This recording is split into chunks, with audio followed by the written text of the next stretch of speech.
नमस्कार दोस्तों, स्वागत है आपका टेक्नो डिफेंस अपडेट पे। तो दोस्तों, आखिरकार भारत ने अपने सबसे बड़े हथियार को समंदर में उतार दिया है और इस हथियार से चीन को पसीने आने लगे हैं, क्योंकि अब हिंद महासागर में उसकी जो घुसपैठ है उस पर रोक लगेगी, बल्कि भारत अब उसको मुंह तोड़ जवाब देगा।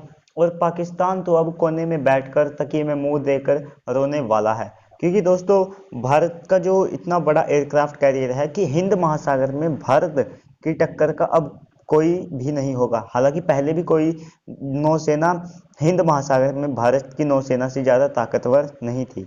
और दोस्तों, आईएनएस विक्रांत के जो बंदरगाह पे परीक्षण है वो पूरे हो चुके हैं। ये 262 मीटर लंबा और ये अपने साथ 30 से 35 फाइटर जेट को कैरी कर सकेगा। और दोस्तों, वे जो फाइटर जेट हैं वे अब जो बेहद ही एडवांस टेक्नोलॉजी से लैस किए जाएंगे। और दोस्तों, इसके लिए भारत ने मिग-29 और F-18 सुपर हॉर्नेट और दोस्तों राफेल का जो एम वर्जन है उसको सिलेक्ट किया है। भारत इनमें से किसी एक फाइटर जेट को चुनकर जो है अपनी नौसेना को देने वाला है। और दोस्तों, सबसे बड़ी बात एयरक्राफ्ट कैरियर, इसकी जो रेंज है वो 12,000 से 15,000 किलोमीटर तक है। और दोस्तों, भारत के पास अभी कोई मिसाइल भी ऑपरेशनल नहीं है जो इतनी दूरी तक मार कर सके। लेकिन दोस्तों, अगर मान लीजिए भारत को अमेरिका तक जाना है तो भारत आसानी से अपने इस एयरक्राफ्ट कैरियर से अमेरिका के पास पहुंच जाएगा। हालांकि भारत को ऐसा करने की कोई आवश्यकता नहीं है, ये मैं केवल आपको इसकी रेंज के बारे में बता रहा हूं। और दोस्तों, कुछ टाइम पहले जो चाइना है वो अपना एयरक्राफ्ट कैरियर लेके सीधे ऑस्ट्रेलिया की सीमा पर पहुंच गया था अपनी ताकत को दिखाने के लिए। हालांकि ये जो न्यूज़ है ये पिछले, माफ कीजिएगा, इसी साल के स्टार्टिंग की है। और दोस्तों, आपको मैं इससे जो एयरक्राफ्ट कैरियर है उसके जो अहमियत है उसके बारे में मैं आपको बताना चाहता हूँ। तो दोस्तों, अब भारत पूरी ताकत के साथ हिंद महासागर को डोमिनेट करेगा। और अब चीनी नौसेना का हिंद महासागर में आना तो दूर, अब उनको ये डर रहेगा कि भारत कहीं साउथ चाइना सी में अपनी जो एयरक्राफ्ट कैरियर है वो लेकर ना पहुंच जाए, क्योंकि पहले एक ही एयरक्राफ्ट कैरियर था भारत के पास। तो भारत या तो उससे बे ऑफ बंगाल में या फिर अरब सागर में तैनात कर सकता था और वहां पर निगरानी रख सकता था।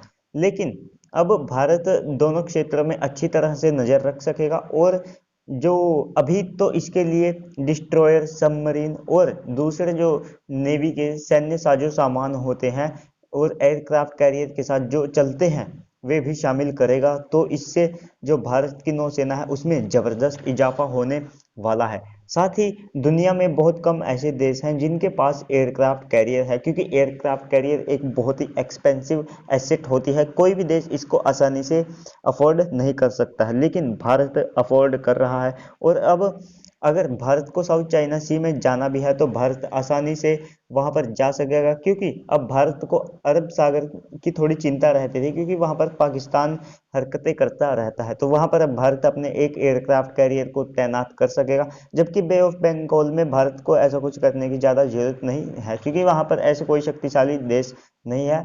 और भारत की इस क्षेत्र में दुश्मनी भी नहीं है। लेकिन अरब सागर में भारत और पाकिस्तान के बीच कॉन्फ्लिक्ट चलते रहते हैं।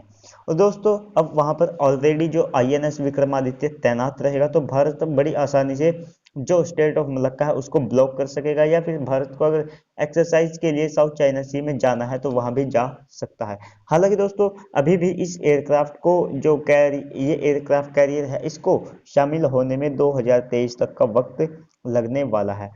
परंतु जो चीन के रवैये को देखते हुए भारत चाहता है कि इसके जल्द से जल्द सी ट्रायल्स पूरे किए जाए और इसे जल्द से जल्द अपनी नौसेना में शामिल किया जाए।